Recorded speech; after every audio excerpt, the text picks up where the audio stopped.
Do you struggle with conflict resolution?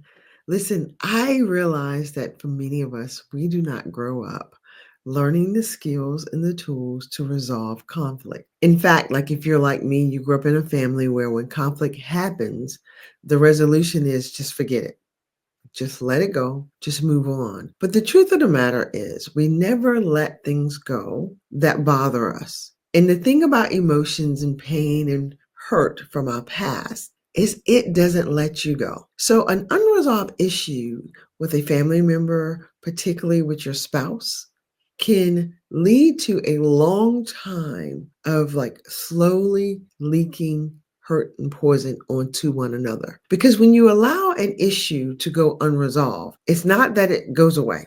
And just because you stop thinking about it doesn't mean that you've truly let it go. What happens is now the little thing that your spouse is doing become big things because you've never resolved the issue that really did hurt you or bother you in the past. And so now things like, and this is mine, leaving cabinet doors open become a problem. I hear people arguing about something as simple as loading the dishwasher the wrong way, leaving your socks on the floor. So we begin to nitpick and be bothered by little things simply because we never took the time and we never had the courage to address the big thing. So this morning, I want to give you strategies for resolving conflict. But I want to talk a little bit first about what really is conflict. So, conflict is really just a disagreement or difference of opinion. But I think the worst conflict is when it's a difference of principles or values, right? Because too many times we don't stop and think about what our values are. So, when a person disrupt or offends our values. And our values are what we have built our life on, the rules per se, or the regulations, or the what's another word for rules? Because rules sounds so maybe it's they're the principles that you've built your life on. They are things that you believe so deeply that you think that if I break these rules or principles, if I live outside of these rules or principles, maybe they'll ruin my life.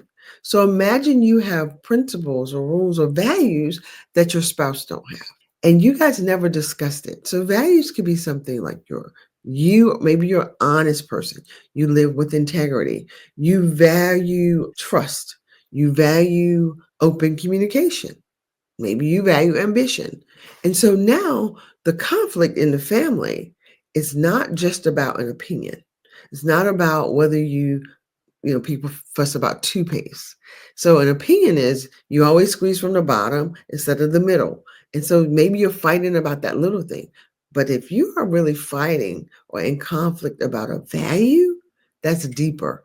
And so I want you to start thinking about what are the true arguments about? What are the disagreements about? And because if they are about your values, that is going to require a deeper conversation. But I want you to know how to have the deeper conversation so that you stop fighting about the silly things. Because I don't want your marriage to end with you thinking, this is a person I really love. I remember when there was a time when I enjoyed them so much. We laughed together.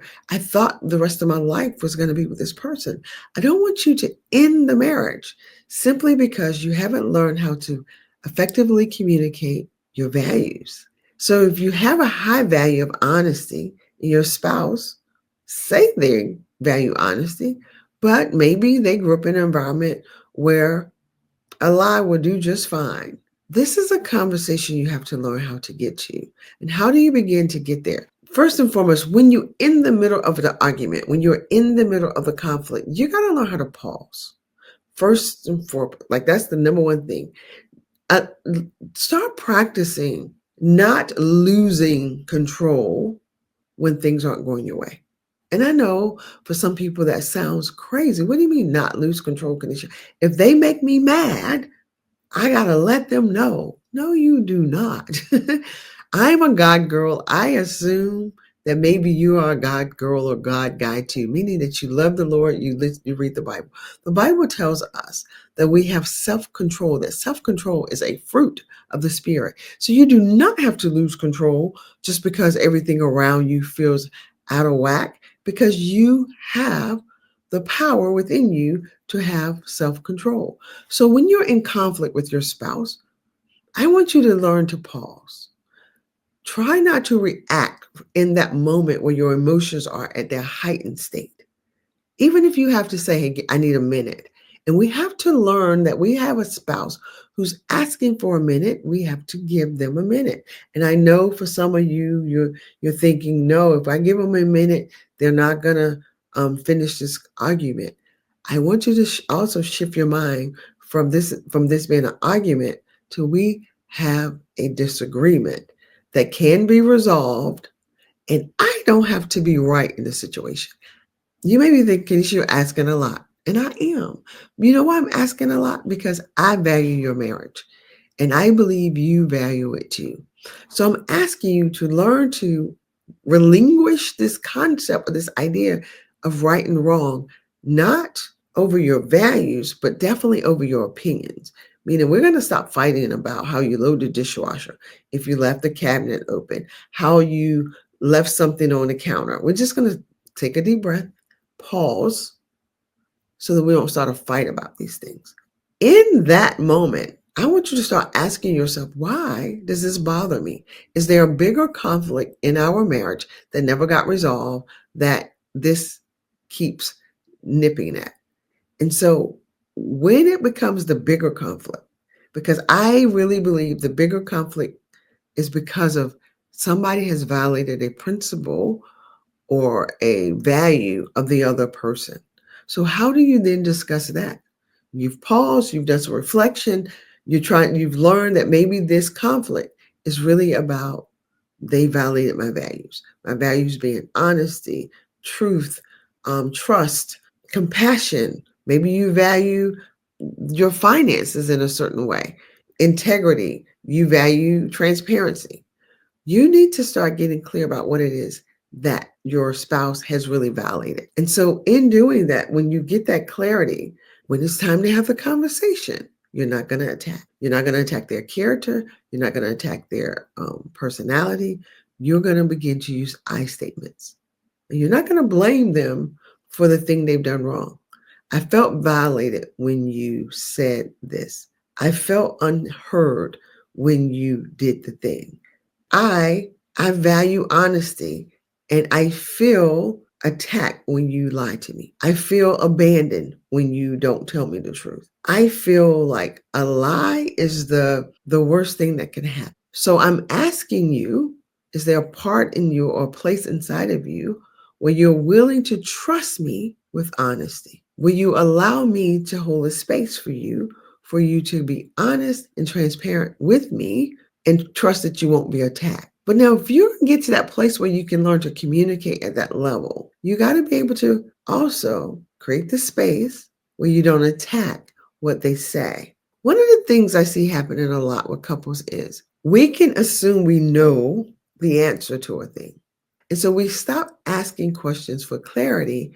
We ask questions trying to catch a person up in something they've done wrong. So these things just create more conflict. And I get it. Like, life isn't always easy or simple, and these relationships aren't simple. And yes, there are people out here who are manipulative and they do things they're always hiding something. If that is your spouse, if that is who you've married to, you got to do some self-reflection and figure out, how long are you going to stay in this? Because one of the hardest things to do is to, actually, it's impossible. I love it. A minister said this: we are so busy trying to change a person. Remember, it cost Jesus his life to change us. And so I want to ask you two things. Are you Jesus? And are you willing to give up your life to change someone? And if you're not, decide that in the conflict with my spouse, at best I can do is share with them how I feel, not attack, not blame, and be real honest about one, who I am. And maybe it's time to get honest about who they are. Because if you have married a person who lacks integrity, lacks the ability to be honest, doesn't value always telling the truth, you can't change them unless they want to be changed. And so instead of fighting all the time, instead of warring in the marriage, I encourage you to pray. Pray and ask God to intervene. Pray and ask God to change their heart. And in the meantime, while you're praying, be the example of the love and the trust and the honesty. And I know some of you guys, Kenisha, I'm already doing that. I believe you. But I'm just simply saying, yelling and screaming will not change the person or the situation. And so the third thing I invite you to with dealing with conflict and finding resolution in your marriage is instead of focusing on the problems, focus on the solutions. Like, are you willing to decide, okay, the solution is if it's honesty, if it's trust, decide what you can trust your spouse with. Can you trust them with the finances?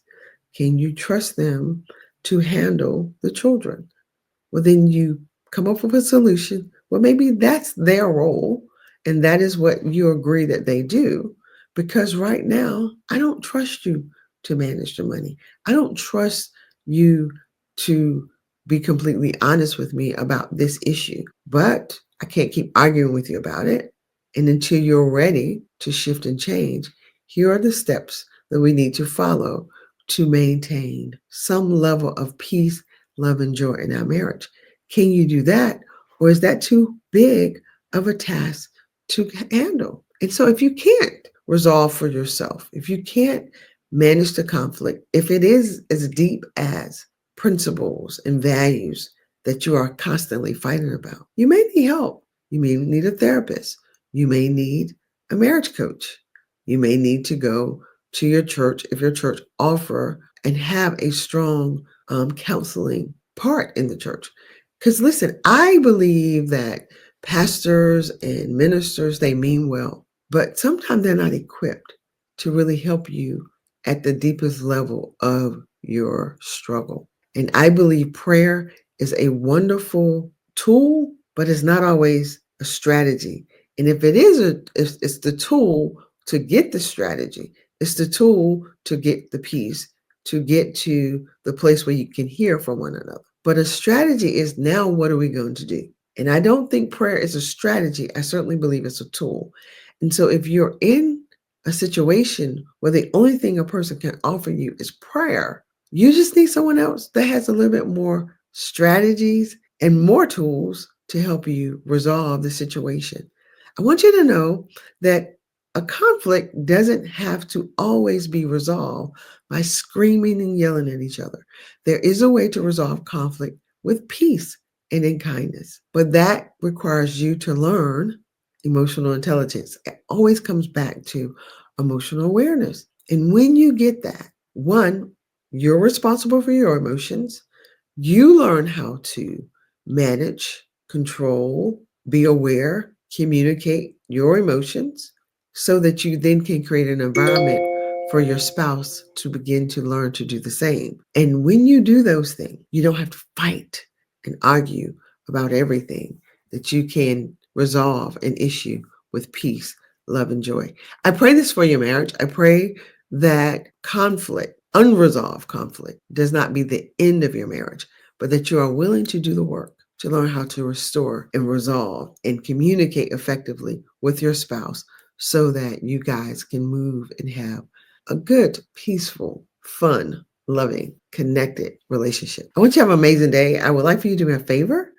I would like for you to like, comment, subscribe to my YouTube, Think Your Way to a Better Marriage. Have a great day. Talk to you soon. Bye-bye.